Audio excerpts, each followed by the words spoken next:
Kalau sudah sukses, jadi apapun. Jadi ilmuwan, jadi ulama, kan? Pebisnis kaya, kedudukan jadi jabatan, jadi jenderal, macam-macam birokrasi, udah jabatan tinggi. Kalla, jangan pernah terjadi. Innal insana la yatgha. Jangan pernah terjadi munculnya potensi-potensi menyimpang, bersikap berlebihan. Ar-ra'ahu istaghna, karena sudah merasa lebih dari sebelumnya. Alladzi 'allama bil qalam, kemudian buat legasi yang sifatnya bisa bermanfaat lebih bagi generasi yang berikutnya. Salah satu caranya dengan menulis. Ya. Yang belajar ini usahakan punya catatan. Dicatat itu lebih terikat ilmunya dibanding sekedar dihafalkan.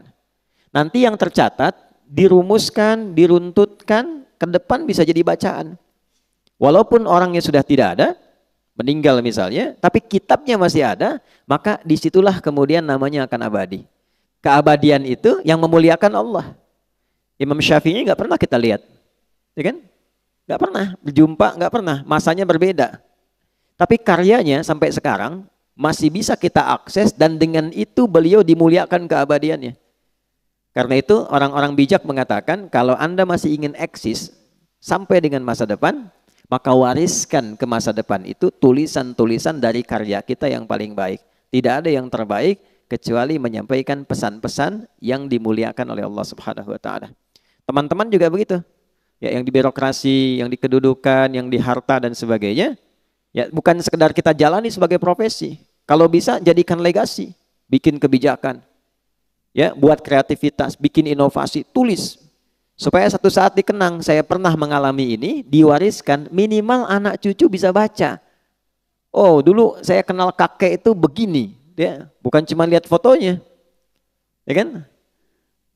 Wah, kakek ganteng juga ya. Oh, ternyata pernah main sinetron, ganteng-ganteng serigala gitu kan. Repot juga. Ya. Kita bikin tulisan lebih bagus, terukur. Ya. Balik, 'allamal insana ma lam ya'lam. Kemudian yang kedua, selalu berusaha berinovasi untuk menemukan sesuatu yang baru. Ya, jangan pernah terpaku pada satu hal. Cari sesuatu yang baru, bikin kreativitas sehingga lebih berwarna. Nah, cara menemukan ilmu yang baru itu kita sampaikan, itu kuncinya dua. Satu, rajin mendekati Allah, ya kan? Kita sudah ambil dalilnya di Quran surah 18 ayat 65, ya kan? Fa wajada 'abdan min ibadina atainahu rahmatan min indina wa 'allamnahu min ladunna ilma. Khadir yang dimaksud di situ. Abdan itu sifat bagi orang yang rajin ibadah. Nah, biasanya ini catat rumus ya. Ini saya belum pernah kasih rahasia nih, tapi pagi ini rahasia di antara kita nih ya. Kita bagi dikit nih.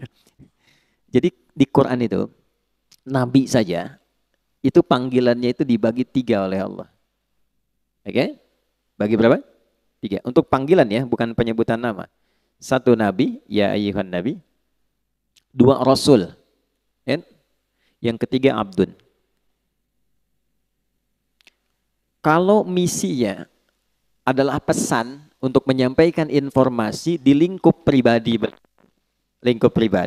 dan keluarganya. Ada yang sifatnya khusus, ada yang bisa kita tiru. Itu panggilannya biasanya nabi. Tapi kalau sifatnya informatif untuk semua, informasinya semua akses, itu rasul. Jelas? Tapi kalau disebutkan sifat ibadah beliau yang demikian tinggi, itu panggilannya abdun. Menariknya, tidak ada satupun nabi dalam Al-Quran yang disebutkan kata abdun kecuali bersanding dengan keistimewaan. Ya.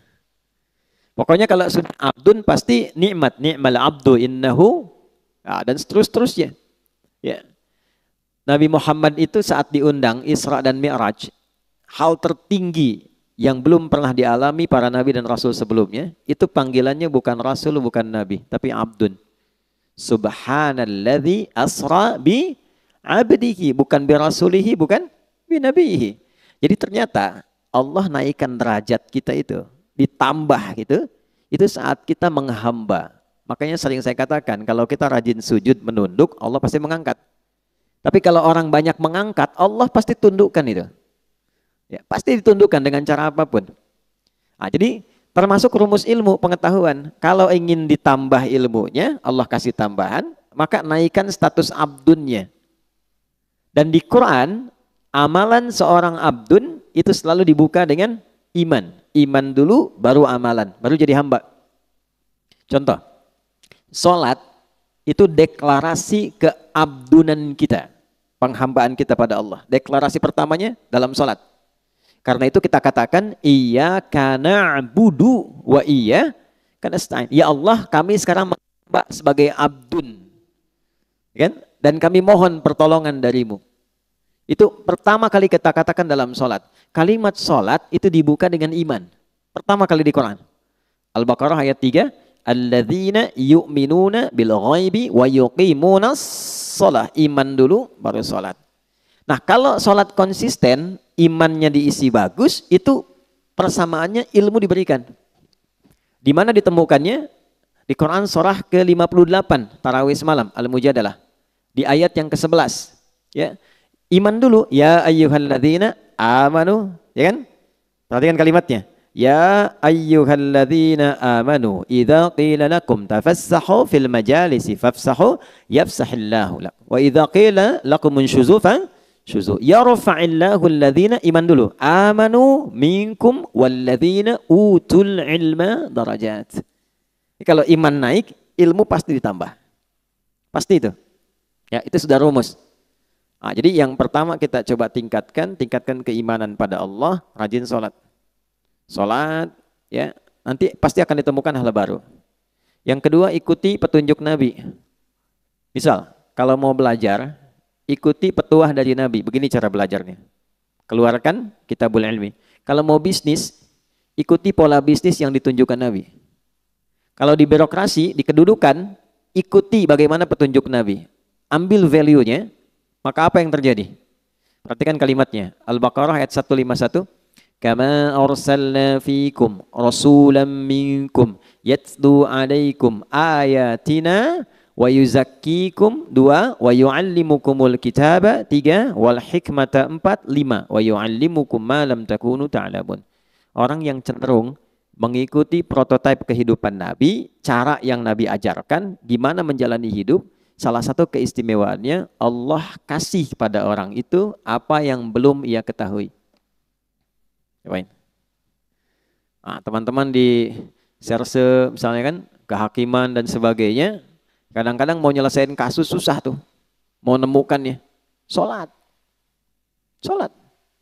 Minta petunjuk. Ya, tiba-tiba selesai ketiduran, mimpi, dapat. Tiba-tiba dapat pencerahan, kemana arah. Itu bisa terjadi. Di bisnis begitu. Ya, begitu diikuti polanya, Abdurrahman bin Auf tuh dari mana sih modal pakaian datang ke Madinah? Dalam 3 tahun kok jadi orang kaya, kemudian valuasi hartanya di awal sampai 923 miliar dolar. Dihitung sekarang itu. 14.700 triliun. Nabi wafat, kita coba riset itu kurang lebih valuasinya 72.000 triliun. Dan termasuk 1 di antara 10 orang masuk surga. Dan selalu punya kreativitas yang baru, yang nggak dikerjakan orang. Orang pilih yang ini, beliau menemukan yang baru. Orang sudah mau deketin yang baru ini, beliau sudah pergi ke kreativitas yang lain. Jadi hebatnya itu yang dikerjakan orang, itu beliau sudah 2-3 kali 10 step berada di depan. Ya, jadi bikin kreativitas baru, punya inovasi, orang belum ada. Begitu orang ngikutin, ini sudah mengerjakan yang baru lagi. Jadi pantas jadi yang paling unggul di bidangnya. Khalid bin Walid di militer begitu, selalu punya strategi baru. Ya, bayangkan. Ya, kebayang nggak? Belum saya ceritakan dia. Ini melawan Persia coba. Pasukan ratusan ribu, 100.000 pasukan.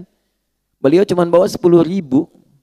Itu menemukan strategi baru. Jadi ada seorang di barat itu sampai kemudian meriset bagaimana seorang Khalid itu bisa menjadi jenderal paling unggul di lapangan. Itu dilihat gitu. Dan itu terjadi utamanya setelah masuk Islam.